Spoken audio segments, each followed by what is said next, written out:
हरे कृष्णा, जय श्रील प्रभुपाद की जय हो।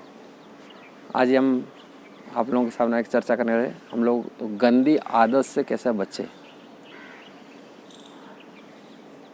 इसके लिए वीडियो बना रहा हूँ। आप ज़रूर बच्चे पुणी बचाना भी है, बच्चे को पुणी अपना अनुयायियों को, आपके शरण रहने वाले जो भी हैं व्यक्ति, उनको हम कैसा गंदी आदत से खुद बचना है और दूसरा को बचाना है। इसलिए वीडियो बना रहा हूँ। पूरी वीडियो को देखिए, बहुत ज़रूर है। ये भगवत गीता की टिप्स ही है। भगवत गीता में भगवान इसको बताते हैं, ये संसार ऐसा ही है, लोगों की गंदी आदत बन जाता है। इसलिए एक गंदी आदत से बचाने के लिए भगवान ये भगवत गीता में बता के रखे हैं, हम कैसा बच सकते हैं। भगवान इसमें तो 15 अध्याय में 3 श्लोक में बताते हैं। इसलिए असत्संग से बचने के लिए फास्ट बता, असंग शास्त्र ने दृढ़ ने चित्वा, संकल्प पूर्वक असंग शास्त्र माने संग नहीं करना है, और असंग माने उसमें आना नहीं है, संकल्प पूर्वक हम इसमें दूर रहना है। जो असत्संग है, संग त्याग सतावृते, संग त्याग करने के लिए रूप गोस्वामी बताते। ऐसे ही संग गलत संगति, कारण व्यक्ति कोई बचपन से कोई बुरी आदत नहीं पड़ता, जो संगति करता है वो बुरी आदत में बन जाता है। उसके अंदर में बहुत सारी चीज़ें, वो शराब पीने का शुरुआत कर लेता है, गंदी लड़के के साथ मिलकर की गंदी सोच भी आ जाते हैं। ऐसा ही आजकल लड़की हो लड़का हो, सब अजीब कॉलेज में विशेषकर पढ़ने वाले बच्चे ज़्यादा बिगड़ रहे हैं। जैसे ही बच्चे जा रहे हैं, कॉलेज जा रहे हैं, वो गंदी लोगों की संगति कारण से उनकी गंदी विचार आ जाता है, इसलिए गंदी नज़र भी रहता, नज़रिया आते हैं।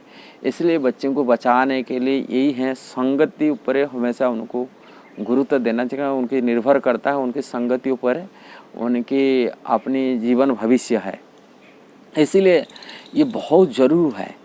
हम जैसे संगति ऊपर हम गाइडलाइन नहीं देंगे, खुद भी उसी संगति में रहेंगे, पुणी बच्चे को वही संगति में उनको प्रोत्साहन मिल जाता है, तो पुणी वो बच्चे भी हो जाते हैं। अच्छी बात देखिए, सुनने को कोई जानने के लिए बहुत कठिन होता है, अच्छी बात है, किंतु बुरी बात को जानकारी के लिए प्रयास बिना प्रयास में हो जाता है। इसलिए ये संगति की बचना सबसे बहुत महत्वपूर्ण है। किंतु भगवान एक टिप्स भगवत गीता में दिए है, वो टिप्स आप लोगों के ऊपर सामने में बताने के लिए चाहता हूँ। भगवान बताते गीता में 2 अध्याय में करीब 59 नंबर श्लोक में भगवान बताते हैं, विषया विनिवर्तते निराहारस्य देहिनः रसवर्ज्य रसपेस्य परम दृष्ट्वा निवर्तते। भगवान इसके कहने का तात्पर्य है, जो भी देहधारी है, जीव है, जो भी जीव है, इंद्रिय भोग में भले ही निर्वृत्त हो जाए, इंद्रिय भोग निर्वृत्त हो जाए, पर उनसे इंद्रिय भोग की इच्छा बनी रहती, इंद्रिय भोग की वासना बनी की रहती है। संसार में भले ही निवृत्त हो जाते हैं शिव शंकर, तभी भी निवृत्ति उनकी विषय भोग की वासना बनी के रहता है। जो सुयोग मिल जाता है, चांस मिल जाता है, वो विषय भोग कर लेता है। ये भी ऐसा ही होता है, कभी चांस नहीं मिला तो बात से वो ये है, और विषय भोग नहीं मिल रहा है। किंतु विषय भोग में उनको चांस मिलता है, वो चांस को छोड़ता नहीं, यह बनी के रहता है, मन की वासना बनी के रहता है। किंतु ये समूल कैसा नष्ट होंगे, भगवान यही बारे में बता रहे हैं। लेकिन उनसे यदि उत्तम रस मिल जाता है, इस श्लोक में कहा जा रहा है रसवर्ज्य रसपेस्य, माने यदि उससे उत्तम रस, जो विषय सुख से यदि और दूसरा उत्कृष्ट रस उनको प्राप्ति होता है, तभी वो विषय वासना से बच सकता है। भगवान के कहने का यही तात्पर्य है। वो यदि उसमें उत्तम रसिक अनुभव होने से ऐसे कार्य को बंद करने पर वो भक्ति में स्थिर हो जाता है, तभी वो भक्ति में हो जाता है। जैसे ही एक उदाहरण स्वरूप आपको बता सकते हैं, जैसे किसी की आटा गोला खाता, आटा की गोली खा, कि साधारण सूखा रोटी खा रहा है, यदि उनको मालपुआ खिलाया जाए, और मालपुआ खाना छोड़ के क्यों सूखा रोटी खाएगा, तो उत्तम रस की यही है। जैसे सूखा आटा की कोई आटा की पकौड़ा खा रहा है, उनको रसगुल्ला खिलाया जाए, कैसे नहीं छोड़ सकता है, रसगुल्ला को वो आगे ग्रहण करेगा। ऐसे ही उत्तम रस के जो आस्वादन किया मिलता है, तभी ग्रहण कर सकता है। इसलिए उत्तम रस जो मिलने के लिए ये भौतिक संसार में जो चीज़ है वो सब जड़ वस्तु है, वो क्षणिक सुख देने वाला है। वो हमेशा नहीं रहता है। किंतु आध्यात्मिक जो चीज़ है आत्मकल्याण के लिए जो जानते हैं और वो ऐसे आत्मकल्याण यदि भगवान के नाम गुण लीला आदि में उत्कृष्ट रस को आस्वादन करे कोई जीवात्मा, तभी वो उत्कृष्ट रस का आस्वादन करते हैं। आध्यात्मिक रस में जो आत्मा जो हमेशा नष्ट होने वाला नहीं है, वो सुख यदि प्राप्ति होता है तभी ये निकृष्ट रस को वो त्याग कर सकता है। रस माने सुख है, जो सुख की अनुभूति होता है उसको रस कहा जाता है, सुख की अनुभूति होता है। किंतु हमें जो उत्कृष्ट रस माने भौतिक जड़ सुख है, जड़ के सुख स्थायी नहीं, शाश्वत नहीं है, किंतु उसके उत्कृष्ट यदि रस उसको प्राप्ति होता है तभी वो त्याग कर सकता है। इसलिए भगवान यहाँ बता रहे हैं उसको रसवर्ज्य रसपेश्य परम दृष्टवा नर्वते, पुनः उसे भौतिक सुख भोगने के लिए इच्छा नहीं करेगा। इसे बहुत भक्तों की इतिहास से देखा जाता है। जब संसार में उनको सुख सुविधा सब कुछ था, जैसे ये रघुनाथ दास गोस्वामी के पास से कहा जाता है इंद्र सम धन संपत्ति था, और अप्सरा जैसा उनके पिताजी बोल रहे अप्सरा जैसा पत्नी भी थी, किंतु वो सुख को उन्होंने त्याग करके भगवान गौरांग महाप्रभु के चरण में प्रेम में वो मतवाला हो गए। इसका कारण यही था, उनको उत्कृष्ट रस के आस्वादन मिल गया।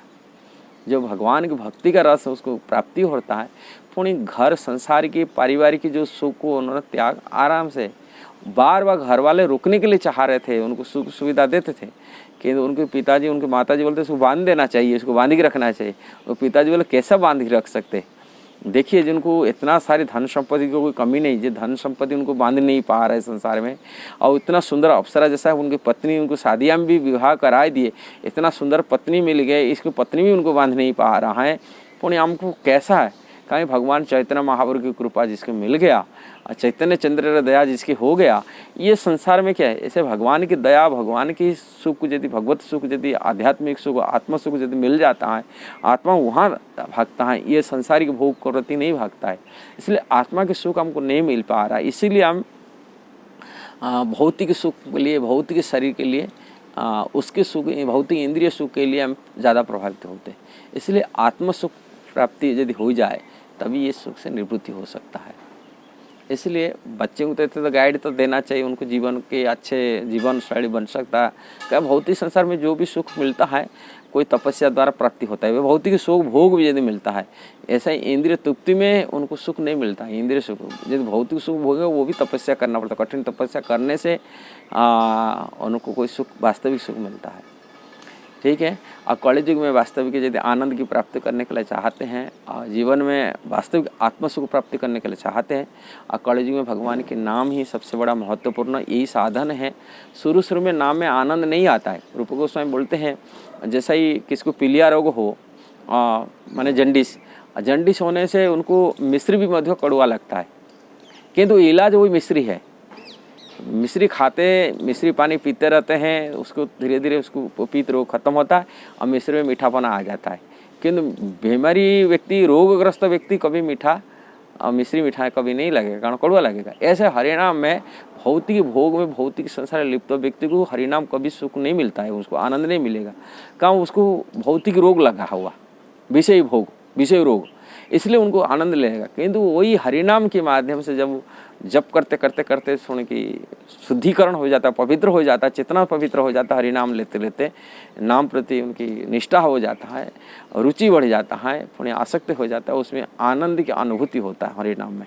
और हरिनाम में वो रस को आनंद अनुभूति होने से वो छोड़ नहीं सकता, संसार को छोड़ सकता है, परिवार को छोड़ सकता है, माता पिता को भी छोड़ सकता है, पत्नी बीवी धन संपत्ति को छोड़ सकता है, किंतु हरिनाम को नहीं छोड़ सकता। उसमें आनंद की रस उनको प्राप्ति होता है, ये देखा जाता है। ये प्रैक्टिकल आप देखेंगे, लाखों संख्या से भक्त लोग जो कृष्ण के नाम ले रहे हैं, और उनकी पुस्तकता आप हरिनाम छोड़ दीजिए और संसारिक भोग आपको सबको दिया जाएगा, किंतु उससे संसारिक भोग को छोड़ सकते, किंतु हरिनाम को छोड़ नहीं सकते। ये प्रैक्टिकल की अनुभूति की बात है, आप अपने जीवन में उतारिए, ये जीवन को सफल बनाइए। हरे कृष्ण। यदि ये वीडियो आपको अच्छा लगा जरूर शेयर करना, सब्सक्राइब करना, लाइक कमेंट भी देना। हरे कृष्ण। जय श्रील प्रभुपाद की जय। हरे कृष्ण कृष्ण कृष्ण हरे हरे, हरे राम राम राम हरे हरे।